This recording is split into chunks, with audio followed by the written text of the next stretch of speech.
도형을 점점 이동시켜서 보도록 하겠습니다. 3으로 약분하면 8대 20 A4의 가로의 길이 A라 하면 표시한 두 구슬의 닮은 B를 구하면.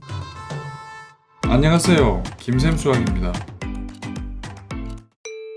두 삼각형 대응하는 변의 길이가 1과 2일 때 두 삼각형은 1대2 닮음이라고 얘기하죠. 두 도형이 닮음이면 대응하는 EC가 되고 B라 하면은 EB가 되죠. 대응하는 각 또한 B각과 E각의 크기가 같으며 A각과 D각, C각과 F각이 각각 같습니다. 닮은 B가 1대2이면 두 도형의 넓이의 B는 어떻게 될까요? 두 도형을 점점 이동시켜서 겹치게 살펴보면 같은 모습의 삼각형을 4개 얻을 수 있죠. 1대2 닮음일 때 넓이는 1대4가 되죠. 넓이는 1대2를 제곱한 1대4가 되죠. 즉 똑같은 넓이가 4개 생긴다. 그죠? 넓이의 B는 1대4가 되겠습니다. 두 정육면체의 한 변의 길이가 1이고 2일 때 이때 도형의 닮은 B는 1대2라고 하죠. 두 정육면체가 1대2 닮음일 때 부피의 B는 어떻게 될까요? A 도형의 부피는 1이고 두 번째 도형의 부피는 8이 되죠. 부피의 B는 1대8인데 1대8은 1대2의 세제곱과 같음을 알 수 있습니다. 두 도형을 겹치면 작은 입체 도형이 밑에 1층에 하나, 둘, 3개, 4개가 들어가고 2층에 다시 7, 8, 8개 들어가는 걸 알 수 있죠. 닮은 B가 1대2면 부피의 B는 1대2의 세제곱에 보면 되겠습니다. 따라서 1대8임을 알 수 있죠.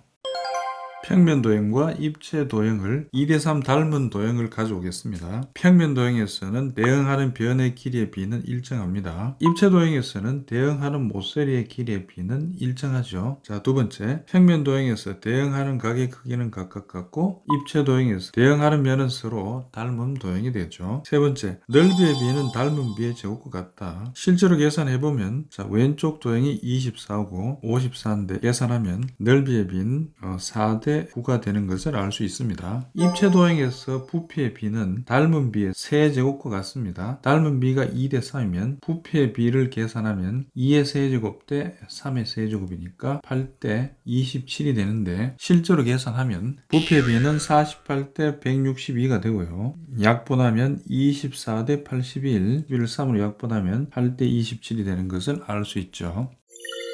필수 예제입니다. 다음 중 항상 닮음인 것을 찾아보겠습니다. 1. 두 정삼각형은 항상 닮음입니다. 두 직각삼각형은 가위가 되겠습니다. 두 직사각형도 서로 닮지 않았고요. 두 마름모도 닮은 도형이 아니죠. 두 정사각형은 항상 닮음입니다. 두 정사면체는 항상 닮음입니다. 정사면체를 구성하고 있는 한 면이 정삼각형이기 때문에 크기가 다른 두 정사면체는 항상 닮음이 됩니다. 8번 두 원뿔도 닮지 않았죠. 두 반구는 서로 닮음이 됩니다.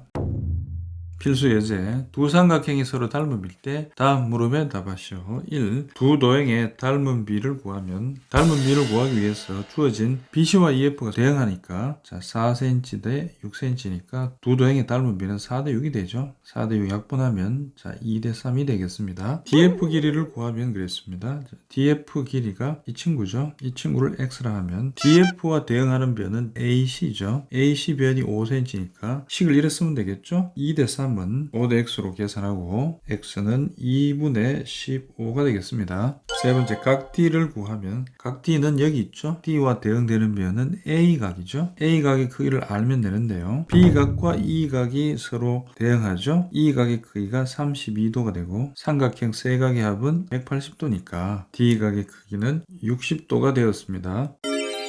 필수 예제 3번 닮은 두 원뿔에서 주어진 문제를 해결해 보도록 하죠. 원뿔의 밑면의 둘레의 길이의 B를 구하면 그랬죠. 두 원뿔의 닮은 B가 8대 10입니다. 약분하면 2대 3이 되었죠. 밑면의 둘레의 길이의 B를 구하면 그랬는데 밑면의 둘레의 B도 사실 2대 3입니다. 2대 3이 되는 과정을 한번 보죠. 각 밑면의 길이를 2a와 3a라 그러겠습니다. 이때 둘레는 4πa가 되고 6πa가 되죠. 계산하면 밑면의 둘레의 길이의 B는 4πa 대 6πa니까 2대 3이 되었죠. 2번 원뿔의 겉넓이의 B를 구하면 넓이는 닮은 B의 제곱에 비례한다 그랬죠. 그래서 2의 제곱 대 3의 제곱이니까 4대 9로 계산하면 되겠습니다. 원뿔의 부피의 B를 구하면 부피의 B는 닮은 B 2대 3의 세제곱에 비례한다 그랬습니다. 해서 8대 27로 계산하면 되겠습니다.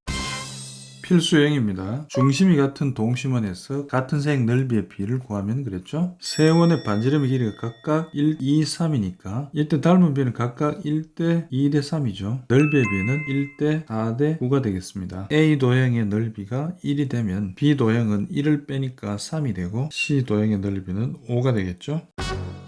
A4 용지를 반으로 접었을 때 나오는 도형을 A5, A6 이런 형식으로 얘기할 때 A4와 A8의 닮은 비를 구하면 그랬죠. A4가 주어진 도형이고 A4를 반으로 접었을 때 A5가 되고 그 다음에 또 이 도형을 반으로 접으면 A6이 된다는 얘기죠. 이때 주어진 문제가 A4 대 A8의 닮은 비를 구하면 그랬죠. 이때 A4의 가로의 길이를 A라 하면 A6의 가로의 길이는 2분의 1A가 되고 A8의 가로의 길이는 4분의 1A가 되죠. 따라서 AA 지워버리고 1대 4분의 1이죠. 4를 곱하면 4대 1로 보면 되겠습니다.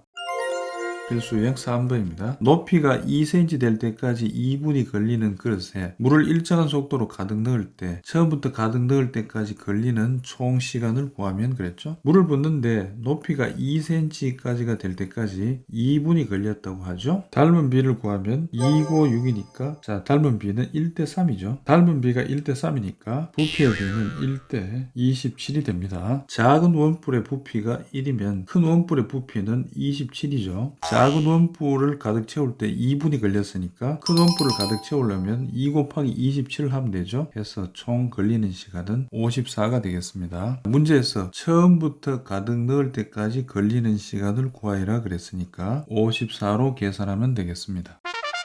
발전 문제입니다. 크기가 같은 두 정육면체에 빈틈없이 구슬을 채울 때 A와 B의 구슬의 전체 겉넓이의 비를 구하면 그랬죠. 겉넓이는 닮은 비의 제곱에 비례하죠. 먼저 구슬의 닮은 비를 구해야 되는데요. 표시한 두 구슬의 닮은 비를 구하면 2대 1이죠. 넓이 비는 제곱 비례하니까 4대 1이 되죠. A와 B의 겉넓이를 구하면 A의 개수는 1개고 B의 개수는 8개가 되죠. 밑에 4개가 있고 위에 4개가 있으니까 1이 8개 있으니까 최종 넓이의 비는 4대 8이 되어서 계산하면 1대 2가 되겠습니다.